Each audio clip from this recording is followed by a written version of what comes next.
Hai Sobat Paters, aku mau ngasih tahu apa aja sih job desk CEO founder. Job desk pertama, visi dan strategi, yaitu pengembangan visi, berkolaborasi dengan rekan pendiri untuk menetapkan visi jangka panjang dan misi perusahaan. Strategi bisnis, mengembangkan dan mengimplementasikan strategi bisnis untuk mencapai tujuan jangka pendek dan jangka panjang. Pengambilan keputusan, membantu dalam pengambilan keputusan strategis yang mempengaruhi arah dan pertumbuhan perusahaan. Job desk yang kedua, pengembangan produk dan layanan, yaitu inovasi produk, memimpin pengembangan produk atau layanan termasuk ideasi, prototyping, dan peluncuran. Umpan balik pasar, mengumpulkan dan menganalisis umpan balik pelanggan untuk meningkatkan produk atau layanan. Kualitas produk, memastikan produk atau layanan memenuhi standar kualitas dan memenuhi kebutuhan pelanggan. Yang ketiga, manajemen operasional, yaitu pengelolaan operasional, mengawasi operasi sehari-hari perusahaan, dan memastikan efisiensi dalam semua proses bisnis. Pengelolaan tim, mengelola tim dalam memastikan bahwa semua anggota tim berfungsi secara efektif dan berkontribusi pada tujuan perusahaan. Sumber daya, mengelola sumber daya perusahaan termasuk anggaran, peralatan, dan teknologi. Yang keempat, penggalangan dana dan keuangan, yaitu penggalangan dana, mencari dan mengamankan dana dari investor, termasuk angel investor, venture capitalis, dan lembaga keuangan. Manajemen keuangan, mengelola anggaran dan laporan keuangan, serta memastikan kesehatan finansial perusahaan.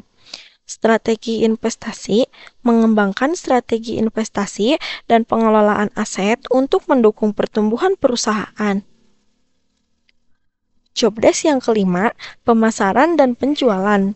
Strategi pemasaran, mengembangkan dan mengimplementasikan strategi pemasaran untuk membangun merek dan menarik pelanggan. Penjualan, mengawasi proses penjualan dan strategi untuk mencapai target pendapatan. Kemitraan, membangun dan memelihara kemitraan strategis dengan mitra bisnis, pemasok, dan klien.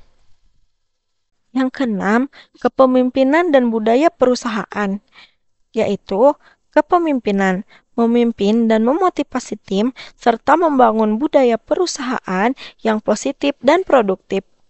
Rekrutmen dan pelatihan, mengawasi proses rekrutmen, pelatihan, dan pengembangan karyawan. Budaya, mengembangkan dan mempertahankan budaya perusahaan yang sesuai dengan visi dan nilai-nilai perusahaan.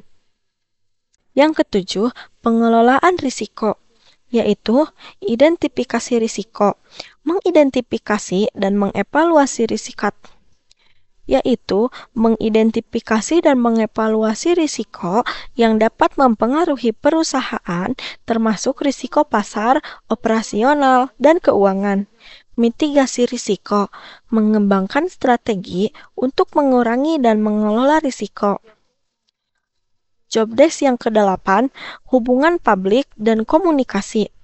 Hubungan publik, mengelola hubungan dengan media, investor, dan pemangku kepentingan lainnya. Komunikasi, mewakili perusahaan dalam acara publik, presentasi, dan konferensi. Pemasaran digital, mengawasi strategi pemasaran digital untuk meningkatkan visibilitas dan daya tarik perusahaan. Yang kesembilan, inovasi dan transformasi, yaitu inovasi berkelanjutan, mendorong inovasi dalam produk, layanan, dan proses untuk tetap kompetitif di pasar. Transformasi bisnis, mengidentifikasi dan mengimplementasikan perubahan yang diperlukan untuk adaptasi dan pertumbuhan perusahaan.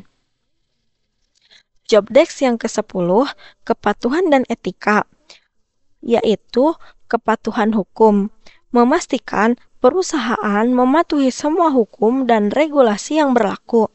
Etika bisnis menerapkan dan mempertahankan praktik bisnis yang etis dan bertanggung jawab. Job desk yang ke-11 yaitu pertumbuhan dan ekspansi. Ekspansi pasar mengidentifikasi peluang untuk ekspansi pasar dan pengembangan bisnis baru. Ekspansi global merencanakan dan mengelola ekspansi internasional jika diperlukan. Sekian, terima kasih.